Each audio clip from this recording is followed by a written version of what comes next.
quand on débute dans les crypto-monnaies, il y a une question qui revient souvent, c'est je prends quoi exactement?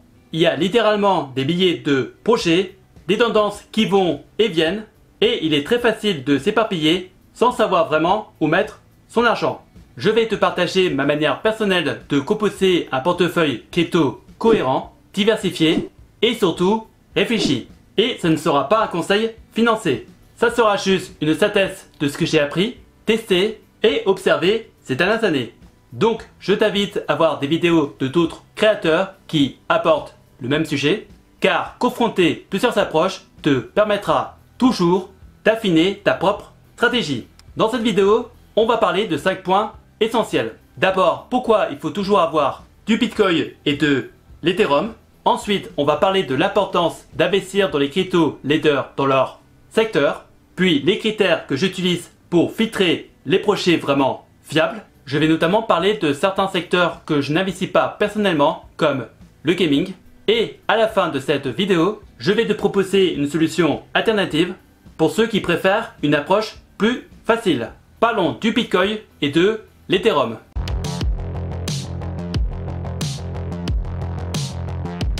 À mes yeux, il est presque impossible de construire un portefeuille de crypto sérieux sans inclure le Bitcoin et l'Ethereum. Ce sont vraiment les deux piliers historiques et techniques qui soutiennent tout l'écosystème. Bitcoin reste la référence absolue, sa rareté programmée à 21 millions de pièces en fait une forme d'or numérique. C'est pour ça qu'on le retrouve dans les bilans de grandes entreprises comme MicroStrategy. Ethereum, quant à lui, n'est pas juste une crypto, mais une immense plateforme qui fait tourner des applications décentralisées grâce aux contrats intelligents. La plupart des innovations dans la finance décentralisée, les NFT ou même les DAO reposent sur Ethereum. Sa récente transition vers la preuve d'enjeu a réduit sa consommation d'énergie de plus de 99%, ce qui le rend plus attractif pour ceux qui s'inquiètent de l'impact écologique.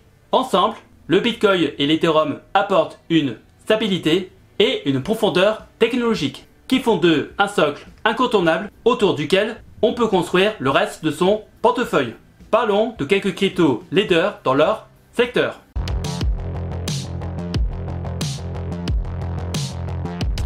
Au-delà de ce duo, je cherche des projets qui dominent réellement leur secteur, en particulier ceux qui ont une vraie utilité et une communauté active. Par exemple, dans la tokenisation des actifs réels, Chainlink est un acteur majeur. Ce projet fournit des oracles, c'est-à-dire des ponts qui connectent les données réelles du monde à la blockchain.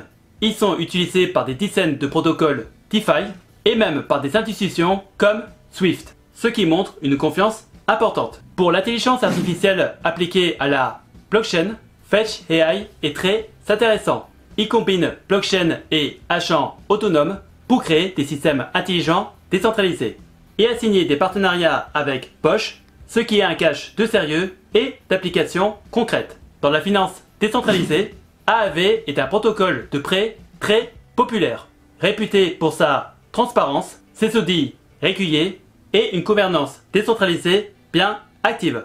Il a su s'étendre d'Ethereum à d'autres blockchains comme Avalanche et Polygon, ce qui lui assure une certaine résilience. Et dans le stockage de données, Erwi propose une blockchain où les fichiers sont stockés de manière permanente. Ce stockage est déjà utilisé par des archives journalistiques et certains projets NFT qui veulent assurer une pérennité à long terme.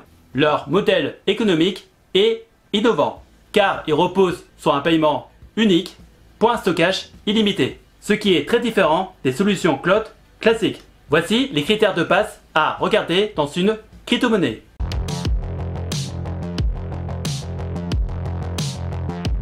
Pour choisir les projets à intégrer dans mon portefeuille, je regarde plusieurs critères précis. Je regarde d'abord la capitalisation boursière. Ce n'est pas une garantie absolue, mais un projet qui figure dans le top 100 ou même dans le top 200 a souvent une communauté assez solide et une maturité plus importante. J'attache beaucoup d'importance aux audits de sécurité.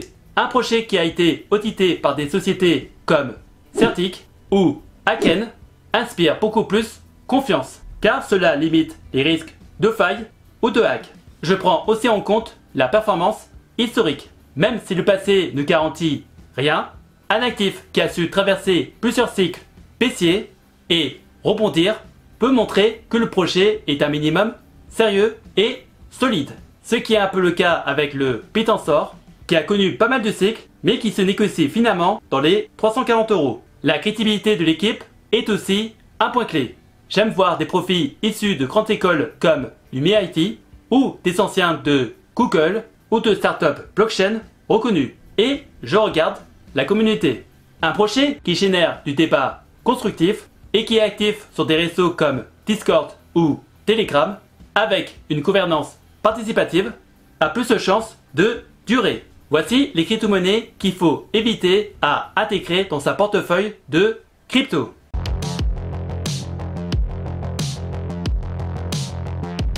Certaines catégories de crypto, même si elles s'attirent beaucoup d'attention, ne font pas partie de mes choix. Et c'est parfaitement le cas avec les meme coins, qui sont souvent des projets lancés sur une hype sans réelle utilité ou innovation, comme le Dogecoin ou plus récemment PP.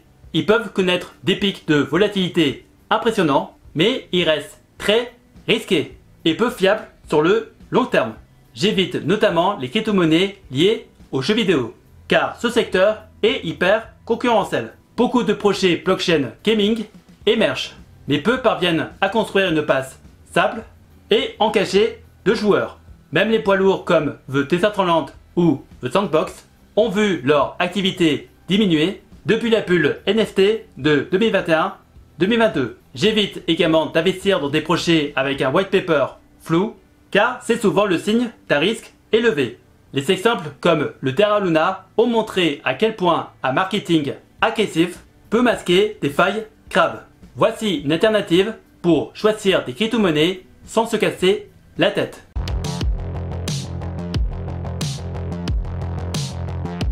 Si tu ne veux pas te prendre la tête à choisir les crypto-monnaies l'une après l'autre, il existe aujourd'hui des solutions intermédiaires intéressantes. Des plateformes comme Filmaning, Swissborg ou Bipanda proposent des paniers de crypto thématiques, un peu comme des ETF dans le marché boursier. Et il en existe plusieurs sur différents thèmes comme la finance décentralisée ou même un portefeuille crypto équilibré automatiquement. Ces paniers sont mis à jour régulièrement et permettent d'avoir une exposition diversifiée sans faire de recherche approfondie. C'est un bon moyen de commencer pour une personne qui découvre l'écosystème ou pour un investisseur qui souhaite une solution plus passive. L'inconvénient, c'est qu'il y a souvent des frais de gestion et ils peuvent varier selon les plateformes. Et il faut bien les prendre en compte car cela peut impacter votre performance sur le long terme. Cela dit, pour beaucoup, la simplicité d'usage compense largement ce coût. Si vous voulez investir dans ces paniers de crypto, sachant que ce n'est pas une recommandation d'investissement, je peux vous proposer les exchanges Filmaning et Bipanda. Les liens de mes vidéos d'avis seront dans la description de cette vidéo. Si vous avez des questions, n'hésitez pas à me les poser dans les commentaires et j'essaierai de vous donner des réponses claires et précises. Et si par hasard tu cherches des solutions pour faire travailler ton argent ou générer un revenu passif, tu peux regarder dans la description de la vidéo des playlists de vidéos d'avis de plateformes d'investissement que j'utilise pour faire travailler mon argent, que ce soit dans la bourse, les prêts, l'immobilier ou les crypto-monnaies.